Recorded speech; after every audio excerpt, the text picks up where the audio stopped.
ప్రభువైన యేసుక్రీస్తు నామములో మీ అందరికీ కూడా హృదయపూర్వకమైన వందనాలు తెలియజేస్తూ, మరి బయట ప్రపంచంలో చూసినట్లయితే బయటకు వెళ్ళాక ఇంటికి క్షేమంగా వస్తామో రామో అని తెలియని పరిస్థితిలో ఉంటున్నాం కదా. మనకైతే దేవుడు క్షేమాన్ని ఇచ్చి దేవుని సన్నిధానంలో ఉండి ఆయన మాట్లాడితే వినే భాగ్యాన్ని ఇచ్చాడండి. మనకి ఎన్నో మార్లు ఎన్నో సహాయం చేస్తూ ఉంటారు. మన బిడ్డలకి చదువుల విషయంలో ప్రార్థన చేస్తాం. చేసినప్పుడు చదువు గట్టెక్కుతారు. తర్వాత దేనికోసం ప్రార్థన చేస్తామండి? ఉద్యోగం కోసం చేస్తాం. ప్రభువా మా బిడ్డకి ఉద్యోగం ఇస్తే నీతోనే నేనయ్యా అని అనుకుంటాం. తర్వాత ఉద్యోగం వచ్చింది, వివాహం అయింది. ప్రభువా వివాహం అయితే ఒక ఇంటి ఆడవైతే మేమందరం కలిసి నీ పనిలోనే ఉంటామయ్యా, మాకు ఎన్ని వేళ్ళు ఉపకారములు చేసావయ్యా అని అనుకుంటాం. పెళ్ళి అవుతుంది. మనం ఎవరి కోసం ఎదురు చూస్తాము? మరి దేవుని పని ఆ జరిగే దానిని బట్టి ఇంకెక్కువగా చేస్తూ వెళుతున్నామా, వెనక్కి వెళుతున్నామా అనేది ఒకసారి పరిశీలించుకోండి. మనకు బాధ్యతల కోసం మన కుటుంబాల్లో జరగవలసిన వాటి కొరకు ప్రార్థన చేసినప్పుడు ఏదైతే జరిగితే దాన్ని బట్టి మనం కృతజ్ఞత కలిగి మరింతగా దేవునికి దగ్గర అవుతున్నామా, మనకున్న బాధ్యతలు మనం అడగంగానే జరిగిన ఈ కార్యక్రమాలను బట్టి వాటిల్లో బిజీ అయిపోయి దేవుడికి దూరంగా ఉంటున్నామా అని ఒక ఇంత ఆలోచన చేస్తే ఎలా ఉంటున్నామండి? దగ్గరికి వెళ్తున్నామా, దూరంగా ఉంటున్నామా? పొందుకున్నాక మరి దేవుడు ఇంకోసారి చేస్తాడా? మనమే చెయ్యం కదా. ఈరోజు మనం ఏదన్నా మనకి ఏదైనా సహాయం చేస్తే అమ్మో వాళ్ళు మనకు సహాయం చేశారు, ఖచ్చితంగా నేను నా వంతులు నేను చేసి తీరాలి, నా సమయంలో నేను కూడా సహాయం చేస్తాను. అలా కదా మన మనుషుల మనస్తత్వం. అందుకనే కదా యేసుక్రీస్తు వారు మీరు ఏది చెయ్యాలని అనుకుంటున్నారో, మీ ఎదుటి వారు మీకు ఏది చెయ్యాలనుకుంటున్నారో ముందు మీరు చేసి చూపించండి. అప్పుడు మీరు ఏది పొందుకోవాలనుకుంటున్నారో, ఏది కోరుకుంటున్నారో, ఏది అడుగుతున్నారో అప్పుడు మీకు దొరికింది అని చెప్తాడు కదా. అలా మరి మనం ఎంతవరకు దేవుని సన్నిధానంలో గడుపుతున్నాము? దేవునికి మనకి ఇంత చేసిన దేవుడు మనల్ని ఈరోజు బ్రతికించడమే వరం. ఈరోజు మనం ప్రాణాలతో ఉండటమే గొప్ప భాగ్యం. మనకేమో అలవాటైందంటే ఏదో మన కుటుంబంలో జరగలేదు, దాన్ని జరిగించుకోవాలి అని దాని గురించి ఆలోచన చేస్తున్నామే. కానీ మనము ఈ రోజుకి నాకు ఈ అవకాశం ఇచ్చాడు, నన్ను ప్రాణాలతో ఉంచాడు, కొంచెం నడిచి వెళ్ళి దేవుని సన్నిధానంలో కూర్చునే అవకాశం ఇచ్చాడు. అమ్మా ఎంత భాగ్యమో, ఇది చాలయ్యా అని ఎంతమంది తృప్తి పడుతున్నాము అనేది. ఆశగా ఉన్న ప్రాణాన్ని మేలుతో తృప్తి పరుస్తాడన్నారు కదా. ఆ ఆశ, ఆ మేలు, ఆ తృప్తి ఏంటనేది మనం లేఖనాన్ని బట్టి తెలుసుకుంటూ ఒకసారి కీర్తన గ్రంథము 107వ కీర్తన 8-9 వచనాలు చూద్దాం. కీర్తన గ్రంథము 107వ కీర్తన 8-9 వచనాలు. ఆయన కృపను బట్టి నరులకు ఆయన చేయు ఆశ్చర్య కార్యములను బట్టి వారు యెహోవాకు కృతజ్ఞతాస్తుతులు చెల్లించుదురు గాక. ఎలయనగా ఆశ గల ప్రాణమును ఆయన తృప్తిపరిచి ఉన్నాడు, ఆకలి గొనిన వారి ప్రాణమును మేలుతో నింపి ఉన్నాడు. ఆయన కృపను బట్టి ఎవరైతే ఆయన వలన మేలు అనుభవించుతారో ఏం చేయాలంటే వారు కృతజ్ఞతాస్తుతులు చెల్లించాలంట. ఆయన కృపను బట్టి మనము ఏం అర్థం చేసుకున్నామండి? మనకి ఇది జరిగితే కృతజ్ఞతాస్తుతులు, కానుకేసో లేకపోతే ఏదో స్తుతులు చెప్పేస్తే సరిపోద్ది, అలా అంతవరకే తెలుసుకున్నాం అన్నమాట. కానీ ఇక్కడ ఏమంటున్నాడు? ఆయన కృప ఏంటండి? ఆయన కృప అంటే ఏంటండి? కృప అంటే ఏంటో అర్థం తెలుసా మీకు? తెలియని వారు, తెలుసుకున్న వారు ఉన్నారు. ఎందుకంటే శుక్రవారం ప్రార్థనకు వచ్చి ఎన్నో పాఠాలు నేర్చుకుంటున్నారు. అదిగాక మనము టైమింగ్స్ కూడా కొంతమంది నిమిత్తం మార్చాము. ప్రతి శుక్రవారం 3 గంటల నుంచి 5 గంటల వరకు అని ప్రార్థన పెట్టుకున్నాం కదా. ఇక నుంచి పిల్లలు స్కూల్కి వెళ్ళే పిల్లల యొక్క తల్లులు చక్కగా ఇంట్లోనే కూర్చుంటున్నారు. వాళ్ళేం అడగలేదండి. ఒక నూతనకు వచ్చే ఒక సహోదరి అడిగింది అనమాట. నూతనంగా ఈ మధ్య కాలంలో కొత్తగా వస్తున్న సహోదరి, ఏమండి విజయలక్ష్మి గారు, నాకు బాగా నేర్చుకోవాలని ఉందండి, బైబిల్ గ్రంథంలో ఉన్న విషయాలు తెలుసుకోవాలని ఉందండి, మీరు టైమింగ్స్ మార్చుతారా అని అడిగింది అనమాట. అడిగినప్పుడు మరి ఒక్క వ్యక్తికి కొరకైనా మనం మార్చాలి కదా. ఎందుకంటే ఏ ఆత్మ నశించుకోవటం దేవుడికి ఇష్టం లేదు. లేఖనములు అంతే నిత్య జీవం. మరి లేఖనాల గురించి తెలుసుకోవాలంటే ఇంట్లో ఉంటే లేఖనాలు తెలుస్తాయా అండి? అందుకని ఆ సహోదరుని బట్టి మరి పిల్లలు స్కూల్ పంపించేసి వాళ్ళు స్కూల్కి నుంచి ఇంటికి వచ్చే టైం అవ్వటం వల్ల మనం పెట్టుకున్న టైము వాళ్ళు స్కూల్కి వెళ్ళే పిల్లలు పంపించే పేరెంట్స్ ఏ రోజు అడగలేదండి, ఏమండి ఇలా మార్చితే మేము కూడా వచ్చి జాయిన్ అవుతాం కదా, మేము కూడా నేర్చుకుంటాం కదా అంటే వాళ్ళలో ఏమి లేదండి, ఆశ లేదు. అచ్యుతరావు గారికి ఏమి కలిగింది? టీవీలో ఆ వార్త విన్నారు. ఆ కుటుంబాన్ని కొరకు ఆలోచిస్తూ నిద్రపోయినప్పుడు అంతరాత్మ దేవుని యొక్క ప్రేరేపణతో అంతరాత్మలో ఒక మాట వినపడుతుంది. నీవు ఆ కుటుంబానికి వెళ్ళి ఆదరించిరా, ప్రార్థన చేసిరా. ఎక్కడ వైజాగ్, ఎక్కడ విజయవాడ. తనకి వెంటనే ఏం కలిగింది? ఆశ కలిగింది. ఆశ కలిగేసరికి సందర్భం కూడా దేవుడు తీసుకొచ్చాడు. అవకాశాన్ని ఎప్పుడైతే, నేను ఫస్ట్ నుంచి చెప్తాను, ఎప్పుడైతే మనకి ఆశ ఉంటుందో అయ్యో మేము రాలేమండి, అయ్యో రాలేకపోతున్నామండి, నిజమండి. ఒక వారం రాకపోతే 4 వారాలు రాకుండా ఉండటం అయిపోతుందండి అంటారే. కానీ ఎందుకు రాలేరు అంటే దేవుడు చేస్తాడా? ఒక వారం రాకపోతే 4 వారాలు రాకుండా మనం చేసుకుంటామా? ఎంత చక్కగా తప్పించుకుంటే. హృదయ రహస్యములు ఎరిగిన దేవుడు నీ హృదయంలో ఏ ఆశ ఉందో, దేని కొరకు నువ్వు ఆశపడుతున్నావో ఎరిగి ఉండడా? ఏం చేశాడు? అవకాశాన్ని ఇచ్చాడు అనమాట దేవుడు. సందర్భాన్ని క్రియేట్ చేశారు. తర్వాత ఆ కుటుంబానికి, ఒక బ్రాహ్మణ కుటుంబంలో ఉన్న వ్యక్తిలో, ఆ కుటుంబంలో ఒక గొప్ప బాధ వచ్చినప్పుడు అకస్మాత్తుగా ఎవరు అక్కడ వారు ఆదరించవచ్చు. కానీ ఇక్కడున్న విజయవాడలో ఉన్న ఈయనకి ఏం కలిగింది? ప్రేరేపణ కలిగింది, ఆశ కలిగింది. ప్రార్థన చేయాలి, ఆ కుటుంబానికి నా వంతులో ఒక్క మాటైనా చెప్పి రావాలి అనిపించినప్పుడు ఆశ ఉన్న ప్రాణాన్ని దేవుడు ఏం చేశాడు? తృప్తిపరిచాడు అనమాట. కృప అంటే ఏంటి? కృప అంటే ఏంటండి? కృప అంటే అర్హత లేని దానిని అర్హులుగా చేయటం అనేది దేవుని యొక్క కృప. దేనికి మనకి అర్హత లేదండి? నిత్య రాజ్యానికి వెళ్ళే అర్హత మనకి లేదు. కానీ మనకేం చేశాడు ఆయన ఉచితమైన, మనం ఒకప్పుడు పాపములతోనూ అపరాధములతోనూ చచ్చిన స్థితిలో ఉన్న మనల్ని ఆయన ఏం చేశాడు? ఆయన కుమారుడైన యేసుక్రీస్తు ద్వారా మన బ్రతికించి, ఆయన యొక్క నామములో ఎవరైతే బాప్తిసం తీసుకుంటారో, ఆయన్ని స్వరక్షకుడిగా అంగీకరించుతారో, పాపక్షమాపణ, ఆత్మరక్షణ ఎవరైతే పొందుకుంటారో, ఆయన మాట ప్రకారం ఎవరైతే జీవిస్తూ ఉంటారో, అర్హత లేనప్పటికీ కూడా నిత్య రాజ్యానికి వెళ్ళే అర్హతను కలిగించినదే కృప అనమాట, ఆయన కృప. అందుకని ఆయన కృపను బట్టి ఏం చేయాలంట? మనం ప్రతి దినము ఏది జరిగినా జరగకపోయినా మనకిచ్చాడే ఒక కృప. ఏంటి? అర్హత లేని మన గోంట్లకి, అల్పులమైన మన గోంట్లకి ఆ మహాలోకానికి, ఆ పరలోకానికి వెళ్ళే భాగ్యాన్ని మనకి ఒక దారి చూపించాడే, అది ఆయన కృపను బట్టి ప్రతిరోజు మనము కృతజ్ఞతాస్తుతులు చెల్లించాలంట.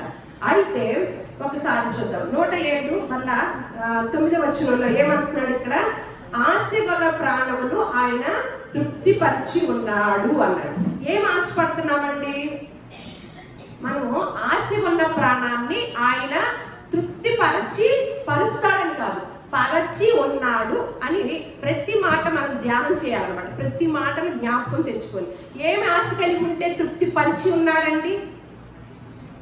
ఏం ఆశ కలిగి ఉంటున్నాము? ఆశ అంటే ఏంటి? ఏం ఆశ కలిగి ఉంటామండి? అది కూడా బైబిల్లోనే చూద్దాం. యాకోబు రాసిన పత్రిక 4వ అధ్యాయము 2-3 వచనాలు ఇక్కడ చూద్దాం. యాకోబు గారు ఎవరు? యాకోబు గారు రాశారు కదా ఇది పత్రిక. ఆ యాకోబు గారు ఎవరు? అది మనం గుర్తుంచుకోండి. ఏమంటున్నారు? మీరు ఆశించుచున్నారు కానీ మీకు దొరకటలేదు, నరహత్య చేయుదురు, మత్సరపడుదురు కానీ సంపాదించుకొన లేరు, పోట్లాడుదురు, యుద్ధము చేయుదురు కానీ దేవుణ్ణి అడగనందున మీకేమీ దొరకదు. ఏం చేస్తున్నారు? మీరు ఆశించుచున్నారు కానీ మీకు దొరకట్లేదంట. దాని ద్వారా ఏమవుతుంది? ఎప్పుడైతే మన శరీరంలో కలిగే భోగాలు ఎప్పుడు ఇచ్చులు కలుగుతాయో అప్పుడు వెంటనే ఏం కలిగింది? మనము ఏదో ఒక తప్పిదం చేయాలనే ఆలోచన వచ్చింది అనమాట. ఎప్పుడైతే ఒక ఆలోచన వచ్చిందో అది కార్యరూపం అది దాని మైండ్లో ఉంచుకుంటే కార్యరూపం దాల్చేస్తుంది. అందుకనే నరహత్య అంటే హత్యలు జరగటము, దొంగతనాలు జరగటము, ఇవన్నీ కూడా ఎప్పుడైతే మనకు ఆశించుతున్నామో, ఆశ కలిగి ఉన్నాం. అందుకనే లోకంలో ఉన్నది అంతేంటి? నేత్రాశ, శరీరాశ, జీవపు డమ్మం కదా. అటువంటి ఆశ కలిగి ఉన్నప్పుడు ఏం కలుగుతుంది? చేయరాని పనులు చేయటానికి అవకాశం అవుతుంది అన్నమాట. ఏమంటున్నాడంటే ఇక్కడ, మీరు దేవుణ్ణి అడగనందున మీకేమీ దొరకదు. దేవుణ్ణి ఏం అడగాలని నిజంగా అడగట్లేదా? ఎంత రోజు తెల్లారితే అడిగే పనేనా? మరి ఎందుకు ఆ మాట మెన్షన్ చేస్తున్నాడండి? మీరు దేవుణ్ణి అడగనందున వలన మీకేమీ అడగనందున మీకేది దొరకట్లేదు. నిజంగా అడగట్లేదా? ఎంత లిస్టు తెస్తామండి? మన ఇంట్లో సరుకుల లిస్టు పెద్దదా, మనం దేవుణ్ణి అడిగే లిస్టు పెద్దదా? మరి అడగనందున మీకు దొరకట్లేదంటే మనం ఏం అడుగుతున్నాము? మనకి దేవుడు చెప్పింది ఏం అడగమని అంటే మనకు దొరకట్లేదంట. మనం అడగనందున. కానీ మనకు అడగటం తెలుసు కదా, ఎందుకు దొరకట్లేదు? మనకి అదిగో ఇల్లు కావాలని ప్రార్థన చేసాం, ఇల్లు దొరికిందా? పెళ్లి కావాలని ప్రార్థన చేసాం, పెళ్ళయిందా? మరి ఇక్కడ దొరకట్లేదు అంటున్నాడేంటి? చక్కగా యేసుక్రీస్తు వారి సహోదరుడు రాసి చూపించాడు కదా. ఏమంటున్నాడు? మరి అట్లయితే మనకి ఏది దొరకట్లేదు, మనం దేవుణ్ణి ఏం అడగాలండి? చూద్దాం. మత్తయి సువార్త 6వ అధ్యాయము 31 అసలు అధ్యాయం చదువుకుంటే మీకు తెలుస్తుంది. ఏమంటున్నాడు? ఏమి తిందుమో, ఏమి త్రాగుదుమో, ఏమి ధరించుకుందుమో అని చింతింపకుడి. అన్యజనులు వీటన్నిటి విషయమై విచారింతురు. ఇవన్నీ మీకు కావాలనని మీ పరలోకపు తండ్రికి తెలియదు. కాబట్టి ఆయన రాజ్యమును, నీతిని ఎప్పుడు ఎతకాలి? ఇవన్నీ అడిగాక ఏమంటున్నాడు? ఎంత చక్కగా రాసి మనకి ఎన్ని విషయాలు తెలియజేస్తున్నాడు అనండి. అసలు మనకి పరిశుద్ధ గ్రంథంలో స్వర్గానికి వెళ్ళటానికి మనం ఎక్కడ తప్పిపోకుండా పరలోకానికి వెళ్ళటానికి ఉండవలసిన సూత్రాలన్నీ మన చేతుల్లో ముద్రించి పెట్టి ఉంచారండి. ఆ జాగ్రత్తలు, ఆ సూత్రాలు మనం పాటిస్తే తప్పకుండా మనం ఏదైతే ఆశపడుతున్నామో దాన్ని చేరుకోగలుగుతాం అనమాట. ముందుగా ఏం అడగాలంటండి ఇక్కడ? అందుకనే యాకోబు గారు ఏమంటున్నారు? మీరు దేవుణ్ణి అడగనందున మీకేమీ దొరకదు. మరి దేవుణ్ణి ముందుగా ఏం అడగమంటున్నాడు? ఏమి తిందుమా, ఏమిదా, మా అబ్బాయికి ఉద్యోగం కావాలి, మా అబ్బాయికి పెళ్లి కావాలి, మా అబ్బాయికి పిల్లలు కావాలి, మాకు ఇల్లు కావాలి, మాకు పొలం కావాలి, మాకు ఈ సమస్యలు తీరుకోవాలి. ఈ లిస్ట్ అడుగుతామా? అయ్యా నీ నీతిని, నీ రాజ్యాన్ని. నీతి అంటే ఏంటి? అబ్రహాము దేవుణ్ణి నమ్మాడు. ఎలా నమ్మాడు? ఏమైనా జరిగితే నమ్మాడా? కార్యం దేవుని యొక్క మాటను బట్టి నమ్మాడు. అందుకని అతనికి మనం ఎంతమంది దేవుని మాటను బట్టి దేవుని సన్నిధికి వచ్చే వాళ్ళు ఉన్నారండి. ఏదో ఒక అద్భుతం జరిగితే మనిషి స్వభావం కదా, మనకల్లా దేవుని సన్నిధికి రావాలంటే ఒక అద్భుతం జరగాలి. కానీ ఇవాళ నేను ఇలా ఉన్నానంటే అది నీ కృపేనయ్యా. అందుకని ఇందాక పాట పాడుకున్నాం కదా, ఈ స్థితిలో నేను ఉన్నానంటే అది కేవలము నీ కృపే కదయ్యా అని ఎంతమంది అనుకుంటాము? కాదు, మనకి ఇలా ఉండదు. ఏం జరగలేదా, ఏమి కొనుక్కోలేదా, ఏమి ఇంకా జరగాలి, ఈ మాటలు ఈ బుర్రంతా ఏమి నిండి ఉంటుంది, అది ఉంటుంది అన్నమాట. అందుకనే యేసుక్రీస్తు వారు, సాక్షాత్ యేసుక్రీస్తు వారు ఏమి తిందుమా, ఏమి త్రాగుదుమా, ఏమి ధరించుకుందుమా వీటిని ముందు పెట్టకండి. ముందేం పెట్టమంటున్నాడు? మీకు అవసరమైనది ఏంటో తెలుసండి? ఆయన నీతిని, ఆయన రాజ్యాన్ని వెతకమంటున్నాడు. అప్పుడు అవన్నీ మీకు పైన ఏం తిందామో, ఏం తాగుదామో అవన్నీ దొరుకుతాయి. ఎందుకు తిండి గురించి అంతా, ఏమి తిందామా, ఏమి త్రాగుదామా, ఏం ధరించుకుందామా, వాటి గురించి ఎందుకు ఎక్కువగా ఆ మాట యేసుక్రీస్తు వారు చక్కగా వివరించి చెప్పారంటే దాని వలన ఎటువంటి ఇబ్బంది ఉందో, అది ఎక్కువైతే ఇబ్బంది ఉందో అది కూడా పరిశుద్ధ గ్రంథంలో రాయించారని. అందుకనే ఒకసారి 1 కొరింథీయులకు రాసిన పత్రిక 10వ అధ్యాయము 6-7 వచనాలు చదువుదాం. 5 నుంచి చదువుదాం. ఫస్ట్ నేను చదువుతాను. ఫస్ట్ నేను ఒక వచ్చిన చదివి, సహోదరులారా, ఈ సంగతి మీకు తెలియకుండా నాకు ఇష్టం లేదు. అదేదనగా మన పితరులందరూ మేఘం క్రింద ఉండిరి, వారందరూ సముద్రంలో నడిచిపోయారు. అందరూ మోషేని బట్టి మేఘంలోను సముద్రంలోను బాప్తిసం పొందిరి. అందరూ ఆత్మ సంబంధమైన ఒకే ఆహారమును భుజించిరి. అందరూ ఆత్మ సంబంధమైన ఒకే పానీయమును పానం చేసి, ఏదైనా తమ్ముడు వెంబడించిన ఆత్మ సంబంధమైన బండలోనిది త్రాగి, ఆ బండ క్రీస్తే అని. అయితే ఇదంతా జరుగుతున్నాయి అంట కార్యక్రమాలు. దేవుని సన్నిధికి వెళ్తున్నారంట, సంస్కారం తీసుకుంటున్నారంట, ఆదివారం ఆచారంగా చక్కగా జాయిన్ అయిపోతున్నారంట, అంత బాగాలేదు. అందరు కలిసి సహవాసం చేస్తున్నారంట. అయితే ఏమవుతుంది, వారిలో ఎక్కువ మంది దేవునికి ఇష్టలుగా ఉండకపోయిరి గనుక వారేమయ్యారు, అరణ్యములో. వారు ఆశించిన ప్రకారము మనము చెడ్డ వాటిని ఆశించకుండానట్లు ఈ సంగతులు మనకు దృష్టాంతములుగా ఉన్నవి. ఎందుకంట వాళ్ళు ఏం ఆశించారంట, అప్పుడున్న జనులంట తినుటకును త్రాగుటకును కూర్చుండి ఆడుటకును లేచి అని వ్రాయబడినట్లు వారిలో కొందరి వలె మీరు విగ్రహారాధికులై ఉండకుడి, మరియు వారి వలె మనము వ్యభిచరింపక ఉందుము. వారిలో కొందరు వ్యభిచరించినందున ఒక్క దినముననే 23,000 మంది కూలిరి. మనము ప్రభువును శోధింపక ఉందుము. వారిలో కొందరు శోధించి సర్పము వలన నశించిరి. మీరు సనగకుడి, వారిలో కొందరు సనిగి సంహారకుని చేత నశించిరి. ఈ సంగతులు దృష్టాంతములుగా వారికి సంభవించి యుగాంతమందున్న మనకు బుద్ధి కలుగుటకై ఇవి రాయబడింది. ఎవరంట వారు? ఎక్కడుంది? అప్పుడు ఎక్కడుందండి పాత నిబంధనలో? వారు అంటే ఎవరండి? ఇశ్రాయేల్ ప్రజలు ఏం చేశారంట, ఎన్నో అద్భుతాలు చూశారు. అసలు మామూలు అద్భుతాలు కాదు. మనం చూడక నమ్మిన వారు, అందుకనే దాని గురించి కూడా రాశారు. చూసి నమ్మిన వారి కన్నా చూడక నమ్మిన వారు ధన్యులు అని. వాళ్ళు ఇశ్రాయేల్ ప్రజలు ఒక సముద్రము పాయలుగా చేసి చక్కగా ఆరిన నేల చేసి నడిపించి అటు ఇటు గోడల్లాగా నీళ్ళ నిలబెట్టినప్పుడు ఇంకొకళ్ళమైతే అద్భుతాన్ని చూశాక ఇక దేవుడే నేను, నేనే దేవుడు అని అనుకుంటామా? మళ్ళా మాట తప్పిపోతామండి. చూడండి. కానీ వాళ్ళు ఏం చేశారంట, ఆ అద్భుతం చూసి ఇంకా ఎన్నో అద్భుతాలు చేసి చూసి కూడా ఏం చేశారు, మళ్ళా ఏం చేయడానికి. అందుకని నిర్గమాకాండం ఒకసారి చూడండి. నిర్గమాకాండము 32 చూడండి. 32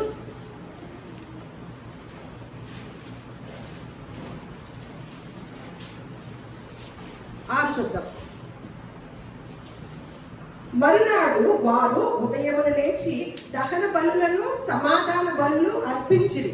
అప్పుడు జనులు తినుటకును త్రాగుటకు కూర్చుండి ఆడుటకు లేచి. బయట ప్రపంచంలో ఏవి మనల్ని ఏళ్తున్నాయండి? ఎక్కువగా బయట ప్రపంచంలో సమాజంలో ఎక్కువగా దేనికి ప్రాధాన్యత ఇస్తూ ఉంటున్నారండి? చెప్పండి ఒకసారి. తినటానికి, త్రాగటానికి, లేచి అందరిలో కూర్చోటానికి, మళ్ళా ఆడటానికి.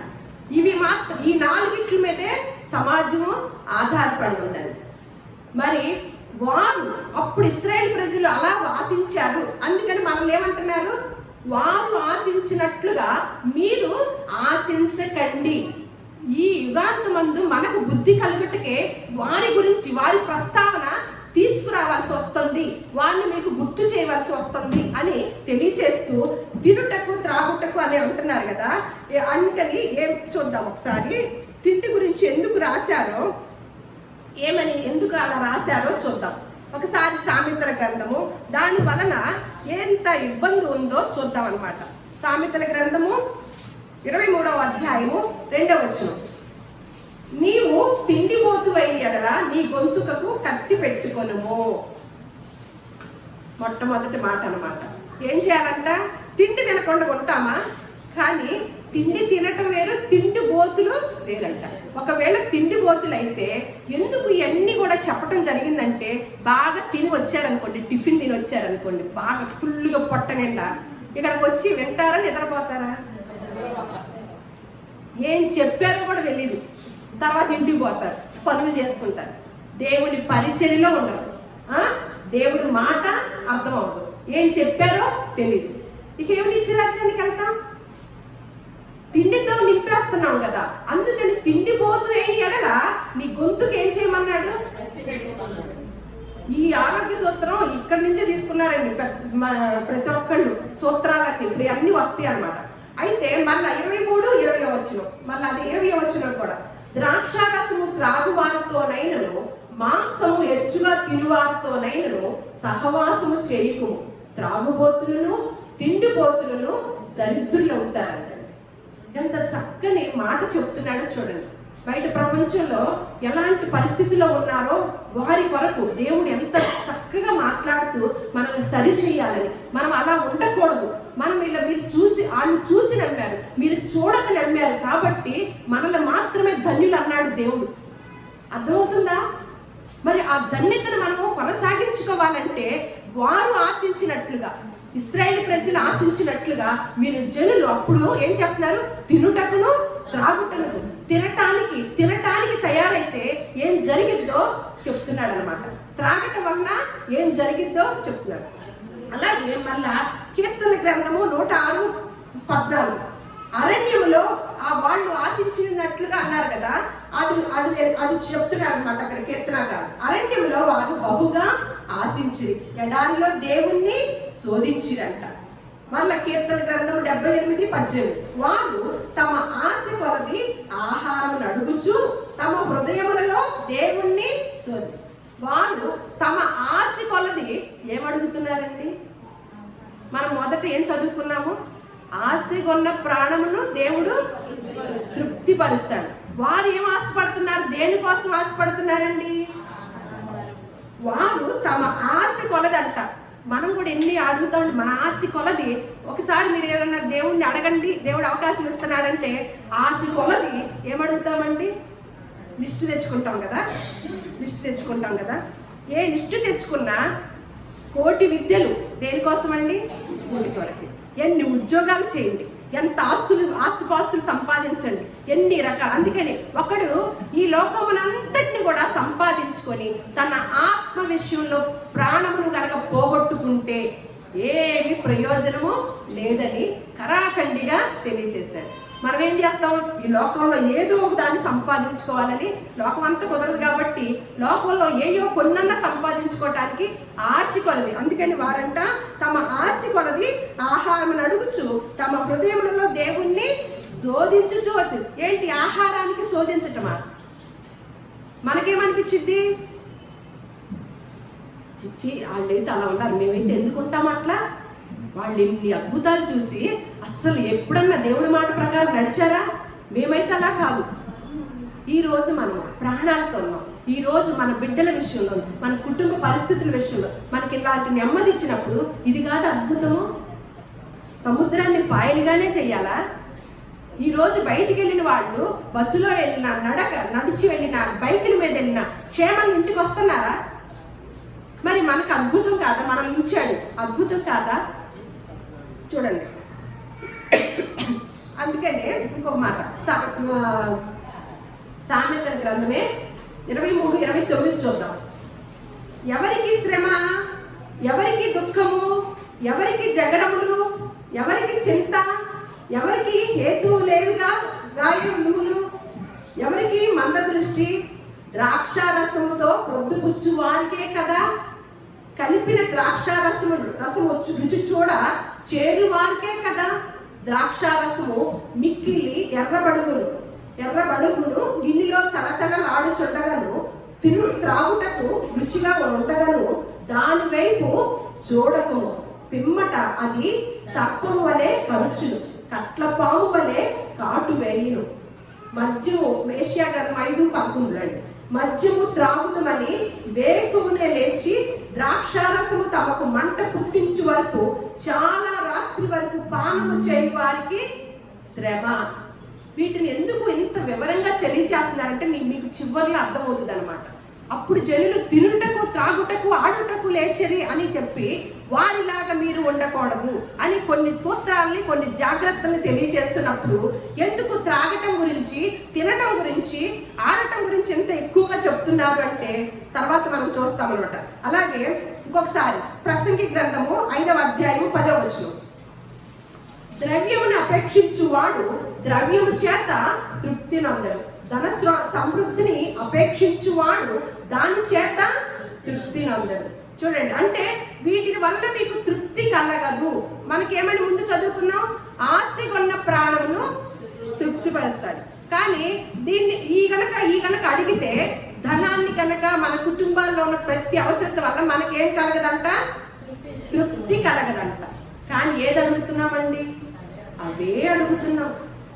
మనకు మాత్రమే పరిశుద్ధ గ్రంథం మన చేతుల్లో ఉంచి గొప్ప గొప్ప విషయాలు స్త్రీలు సైతము భార్యలు ఎలా ఉండాలో, భర్తలు ఎలా ఉండాలో, పిల్లలు ఎలా ఉండాలో గొప్ప సూత్రాల్ని, గొప్ప మార్గాన్ని మనకు తెలియచేసినప్పుడు ఆ సూత్రాల్ని మనం తెలుసుకోవడానికి సమయం ఉంటుందా అండి?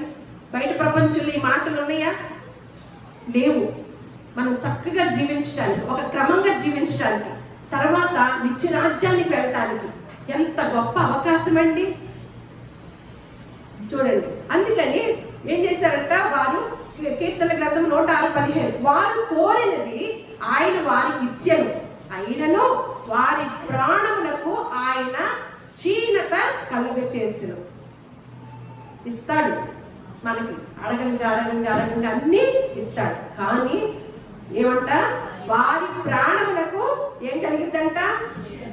బాగానే ఉంటాము, చక్కగా అన్ని ఆస్తిపాస్తులు ఉంటాయి, చక్కగా అన్ని ఆరోగ్యంగా అన్ని బాగానే ఉంటాయి, ఇప్పుడేమి తెలియదు. కానీ కళ్ళు మూస్తే ఏది ఆశ కలిగిద్దో చెప్తాం అనమాట. అలా అని చెప్పి ఇప్పుడు ఏమంటున్నాడంటే, ఇప్పుడు చూద్దాం అనమాట. కొలస్సీలకు రాసిన విగ్రహారాధికులై ఉండకండి అన్నాడు కదా, వారి వలె ఇప్పుడు మనము తిండిపోతు గురించి, అంటే తిండి తింటే ఎలా ఉంటారో, తిండి అలా తినకూడదో, తక్కువగా బ్యాలెన్స్గా ఎలా తినాలో, దానివల్ల ఎంత నష్టం ఉంటుందో చెప్పి, త్రాగటం వలన కూడా ఎంత నష్టం ఉంటుందో చెప్పి, మళ్ళీ ఏమంటున్నాడంటే దీని గురించి, విగ్రహారాధన గురించి కొలస్సీలకు రాసిన పత్రిక 3వ అధ్యాయం 5వ వచనం, మనం ఏమనుకుంటాము, మేమేమి విగ్రహారాధన చేయట్లేదు కదా అని అనుకుంటాం. కానీ విగ్రహారాధన అయిన ధనాపేక్షను చంపివేయండి అన్నమాట. ఈ విగ్రహారాధన ఎంతమంది చేస్తామండి? అందుకనే దైవజనులకి ఏం చెప్పారో తెలుసండి, దైవజనుడా నీవైతే దీని నుంచి పారిపోవాలని చెప్పారు. ఎవరు తీసుకుంటున్నాం ఆ మాట? దానివల్ల ఎంత నష్టం ఉంటుందో ఎంత వివరంగా చెప్పారు అన్నమాట. అలా చెప్తూ ఏమంటున్నాడంటే, ఎందుకు ఇవన్నీ రాసి చూపించడం జరిగిందంటే, ఒకసారి 1 కొరింథీయులకు రాసిన పత్రిక 6వ అధ్యాయం 9వ వచనంలో, దొంగలైనను, లోభులైనను, త్రాగుబోతులైనను, దోషకులైనను, దోచుకుని వారులైనను దేవుని రాజ్యమునకు వారసులు కాలే. అందుకు చెప్పడం జరిగిందనమాట. మీరు అలా చేస్తున్నారా? తిండిపోతులైతే కనుక మీకు బద్ధకం అనేది ఏర్పడిపోయి నిద్ర మత్తుల్లో ఉంటారు. దేవుని యొక్క పనికి మీరు పనికి రారు, పనికి చేయలేరు. ఆ నిద్ర మత్తులోను బద్ధకంలోను ఉండిపోయి దేవుని పని చేయని వారు దేవుని రాజ్యానికి వారసులు కాదు. ఇప్పుడు నెలంతా పని చేస్తే జీతం ఇస్తాడా? ముందుగా జీతం తీసుకొని పని చేసేవాళ్ళు ఎవరు ఉన్నారా? కంపెనీలు అవి బాగా తెలుసు మనకి. నెలంతా కష్టపడితే అమ్మ పలానా జీతం ఎక్కువ అండి, పలానా చోట పలానా కంపెనీలు ఎక్కువ అండి, అవి తెలుసు. మరి మనకు ఊరికే జీతం ఇచ్చేస్తాడా దేవుడు? ఏదో ఆదివారం వచ్చేసి కూర్చుంటే ఇచ్చేస్తాడా? కష్టపడకుండా జీతం ఇస్తారండి? మరి మనం ఏం కష్టపడుతున్నాము? దేని గురించి ఆలోచిస్తున్నాం, దేని గురించి ఆశ కలిగి ఉంటున్నాము అని చెప్తూ, వీళ్ళెవరు కూడా దేవుని రాజ్యానికి వారసులు కాలేరండి. కానీ కొంతమంది భక్తులు ఏమి ఆశించారో ఒక భక్తుడిని చూసి మనం ముగించుకుందాము. కీర్తన గ్రంథము 140 ఇవన్నీ చెప్పి మనం ఏం అడగాలో తెలియచేయాలి కదా. అందుకని అడిగిన వారు ఇశ్రాయేలు ప్రజలను ఆశించినట్లుగా మీరు ఆశించొద్దు అన్నాడు. ఫలానా భక్తుడు ఇలా చేశాడు కాబట్టి మీరు తెలుసుకోండి అని దాని గురించి కూడా రాయించి ఉంచారు. ఏమనంటే, నీ యందు నేను 143వ కీర్తన 8వ వచనం, నీ యందు నేను నమ్మిక ఉంచి ఉన్నాను, ఉదయమున నీ కృపావార్తను వినిపింపుము, నీ వైపు నా మనస్సునే నేను ఎత్తుకొనుచున్నాను, నేను నడవలసిన మార్గము నాకు తెలియజేయు. ఏమని ప్రార్థన చేస్తున్నారండి? ఉదయాన్నే లేచి ఏం చేస్తామండి? చాలా మంది ప్రార్థన చేస్తారు, ఎందుకంటే ఆ రోజంతా కాపాడమని. ఆ ప్రార్థన చేస్తే సరిపోద్దా? ఏం ప్రార్థన చేయమంటున్నారు? నీ వైపు నా మనస్సు ఎత్తుకొనిచున్నాను, నేను నడవవలసిన మార్గమును నాకు. ఎంతమంది ఉదయాన్ని అడుగుతామండి? నేను ఈరోజు నీ పని చేసేదానిలాగా, నీ మార్గాన్ని నడిచేదానిలాగా నేను ఈ రోజంతా ఉండాలి, నీ కృపా వార్తతో నేను నా దినము మొదలవ్వాలి, నా రోజు మొదలవ్వాలి అని. కృపా వార్తతో మొదలవుతుందా? టీవీ వార్తలతో మొదలవుతుందా? న్యూస్ పేపర్తో మొదలవుతుందా అండి? కానీ భక్తుడు ఏం చేస్తున్నాడు? ఉదయం లెగవగానే నీ యందు నేను ముందు నమ్మకం కావాలండి. యేసుక్రీస్తు వారి యొక్క భక్తి విధానం అంతా నమ్మకం, విశ్వాసం మీద ఆధారపడి ఉందండి. నమ్ముట నీ వంతైతే నమ్మువానికి సమస్తము సాధ్యమేనన్నమాట. ఆయన అప్పుడు ఎప్పుడైతే మనం నమ్మామో ఆయన ఏదైనా చేయగలుగుతాడు అంటున్నాడు. నీ యందు నేను నమ్మిక ఉంచి ఉన్నాను, ఉదయమున నీ కృపా వార్తను వినిపింపు, నీ వైపు నా మనస్సు నేను ఎత్తుకొనుచున్నాను, నేను నడవవలసిన మార్గము నాకు తెలియచేయము. కీర్తన గ్రంథము 63వ అధ్యాయము 1 నుంచి 5 వచనం. దేవా నా దేవుడము నీవే, వేకువనే నిన్ను వేకువనే వెతికే వాళ్ళు భక్తులు ఉన్నారండి. క్రైస్తవ భక్తులు వేకువనక్కర్లా, వారానికి ఒక్కసారన్న దేవుని గుర్తు తెచ్చుకోండి, దేవుని సన్నిధిని ఆస్వాదించండి. ప్రతిరోజు వేకువనక్కర్లా, కానీ ఈయన ప్రతిరోజు వేకువనే దేవుని ఎతికారంటారు. మనం ఎన్ని రోజులు ఎతుకుతున్నాము వారంలో? వెతకటం అంటే, కృతజ్ఞతాస్తుతులు చెల్లించటం అంటే ఏంటండి? ఆయన కార్యాలను ప్రకటించాలి, ఆయన సువార్తను ప్రకటించాలి. ఎవరైతే బయట ప్రపంచంలో నలిగిన వారు ఉన్నారు, నలిగిపోయిన వారు ఉన్నారు, ఎవరైతే ఇబ్బందుల్లో ఉన్నారో వారిని పరామర్శించాలి. మనం చేసే భక్తి విధానం అన్నమాట. మన మట్టుకు మనమే ధైర్యం తెచ్చుకోవటం, మన మట్టిగా మనం ఓదార్పు తెచ్చుకోవటం, మన మట్టుకు మనం ప్రార్థన చేసుకోవటం. మరి తోటి సహోదరులు నశించిపోతున్న వారి కొరకు ఈ మాటలు ఎవరు తీసుకెళ్తారు? అందుకని ఏమంటున్నాడు? నీ మార్గము అని ఆయన అందుకే చెప్తున్నాడు, నడవలసిన మార్గము నాకు తెలియదు, ఎవరి దగ్గరికి వెళ్ళాలో ఆ మార్గాన్ని నాకు తెలియచేయమని. అందుకని చెప్తూ, దేవా నా దేవుడు నీవే, వేకువనే నిన్ను వెతుకుతున్నాను. మనం కనుక ఈ లోకాసుల వైపు కనుక పోతూ ఉంటే ఏమవుతుందండి? ఒకసారి అందుకని 55వ అధ్యాయం, యెషయా గ్రంథం 55వ అధ్యాయం చదివి మనం ముగించుకుందాము. ఆహారము దాని కొరకు కాని దాని కొరకు మీరేలా, 55వ అధ్యాయం 2వ వచనం నేను చదువుతున్నాను.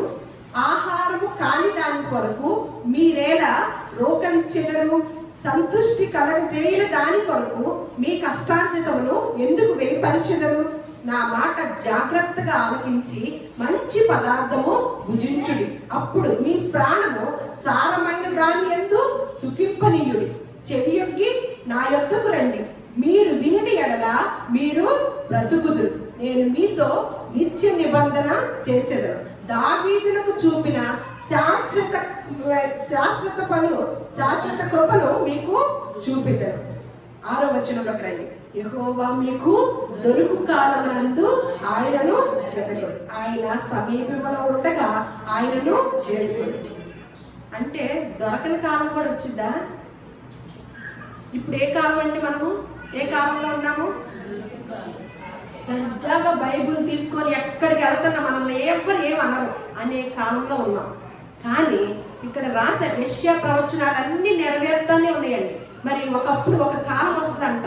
ఏం జరిగిందంట? యెహోవా మీకు దొరుకు కాలమునందే ఆయనను వెతకండి, ఆయన సమీపంలో ఉండగా ఆయనను వేడుకొనండి. భక్తిహీనులు తమ మార్గమును విడవవలెను, దుష్టులు తమ తలంపులను మానవలెను. వారు యెహోవా వైపు తిరిగిన ఎడల ఆయన వారి యందు జాలిపడును. వారు మన దేవుని వైపు తిరిగిన ఎడల ఆయన బహుగా క్షమించు. ఎవరైతే ఉన్నారో తప్పిదాలు చేసేవారు వారిని ఏమంటున్నాడు, ఒక అవకాశం ఇస్తున్నాడు అనమాట. ఆయన వైపు కనుక చూస్తే జాలి పడతాడంట, ఆయన కనికరిస్తాడంటండి, ఆయన క్షమిస్తాడంటండి. మనకే మీరు 70 సార్లు క్షమించాలని చెప్పాడు తెలుసండి. 77 సార్లు. మన వయసు ఎంతండి? అంటే మనం ఒక వ్యక్తిని ఎంతవరకు క్షమించాలంట? ఒక వ్యక్తిని ఎంతవరకు క్షమించమని. ఎందుకంటే మన దేవుడు ప్రతిరోజు ఆయన చేతులు చాపి ఎదురు చూస్తున్నాడు అనమాట. దినమెల్ల ఎవరైతే ఆయన దగ్గరికి వచ్చి ఆయన బాహుల్లోకి వెళ్తారో అది ఎదురు చూస్తున్నాడు. ఆయన అంట జాలి పడతాడంట. ఇప్పుడు భక్తిహీనులు ఉన్నారే, వాళ్ళ మార్గాన్ని ఏం చేయాలంట? విడవగలరు. వాళ్ళు ఉన్న మార్గం విడిచి ఇప్పుడు దేవుడు చెప్పిన మార్గంలోకి రావాలంట. దుష్టులు తమ తలంపులను వారు యెహోవా వైపు తిరిగిన ఎడల ఆయన వారి యందు జాలిపడు. వారు దేవుని వైపు తిరిగిన ఎడల ఆయన బహుగా క్షమించు. మనకే 77 సార్లు చెప్తే మన అయిపోద్ది ఆయుష్కాలము. మనం క్షమించేసరికి మన వయసు అయిపోద్దా? భలే లింకు పెట్టాడండి. అలాంటి దేవుడండి బాబు. ఈ మాట వింటే అన్నిలో అసలు ఆశ్చర్యపోతారు. క్షమించే విషయంలోనండి ఎంత గొప్ప దేవుడిని అండి మనం సేవిస్తున్నాము. ఇలాంటి మాటలు చెప్తేనేమన్నా మతమా? ఇదొక మతమా? ఈ మతం మాకు వద్దు. ఇందులో ఏమున్నాయో తెలుసా అసలు? ఎంత గొప్ప మాట. ఇలాంటి క్షమించే మనసు ఉంటే మరి ఇలాంటి ఘోరాలు నేరాలు జరుగుతాయా అండి? ఈ మాటను తీసుకుంటే భర్త భార్యను చంపటము, భార్య భర్తను చంపటము, అత్త కోడలు చంపటము, కోడలు అత్తను చంపటము, ఇవన్నీ జరుగుతాయా? యేసుక్రీస్తు వారు ఏమంటున్నారు? మీరు 77 సార్లు క్షమించాల్సిందే. ఇంకేమో ఇలా మన ప్రాణాలే పోతాయి. మొత్తానికి ఆ టయానికి సరైపోతుందండి. ఎంత గొప్ప గ్రంథం అండి మన చేతుల్లో ఉంది. ఆయన దొరికే కాలంలోనే మీరు అంతిపుచ్చుకోవాలి. సమయం ఉండగానే, దీపం ఉండగానే ఇల్లు చక్క పెట్టుకోకపోతే ఒకానొక కాలం వస్తుంది. మనం కళ్ళు తెరిచేసరికి మనమైతే ఈ లోకాశల వైపు వెళ్ళిపోతే కనుక మన గురించి ఒకటి ఆశ పెట్టుకుంటుందంట. మన ఆశలేమో కానీ మన గురించి ఒకటి ఆశ పెట్టుకుంటుందంట. ఏం చేస్తుంది? అందుచేతనే పాతాళము గొప్ప ఆశ పెట్టుకొని అపరిమితముగా తన నోరు తెరుచుచున్నది. వారిలో ఎవరెవరు ఉన్నారు? గనులున్నారు, సామాన్యులున్నారు, ఘోష చేయువారు ఉన్నారు, హర్షించు వారు ఉన్నారు. అందరూ పడిపోతారు. ఈ లోకాశలుగా వైపు గనక మన జీవితాన్ని అంతటినీ సరిపుచ్చుకుంటే మన కోసం ఆశ పెట్టుకునే దానిలోకి మనం వెళ్ళి పడిపోతాం అన్నమాట. దీపం ఉండగానే ఇల్లు చక్కదిద్దుకుని గొప్ప అవకాశాన్ని దేవుడు అనుగ్రహించాడు. దేవుడు దేన్ని వెతకమన్నాడు, వెతికితే ఏది ఇస్తానన్నాడు, ఏది మిమ్మల్ని తృప్తిపరుస్తాడు అని చెప్పాడు. వాటన్నిటిని మనం లేఖనాలను అర్థం చేసుకుంటే దేవుడిచ్చే నెమ్మదైన చోటికి, దేవుడిచ్చే గొప్ప ఆశీర్వాదాలు, ఆయన జాలి, ఆయన కనికరం, ఆయన కరుణ, కటాక్షం మన కుటుంబాలకి మనకే దక్కుతాయి. దేవుడి మాటల్ని మన హృదయాల్లో ఫలింపచేయనుగాక. దేవుడు మిమ్మల్ని అందరినీ కూడా దీవించి మీరు ఏదైతే ఆశపడుతున్నారో లేఖనానుసారంగా ఆ ఆశను దేవుడు తీర్చి తృప్తిపరచునుగాక.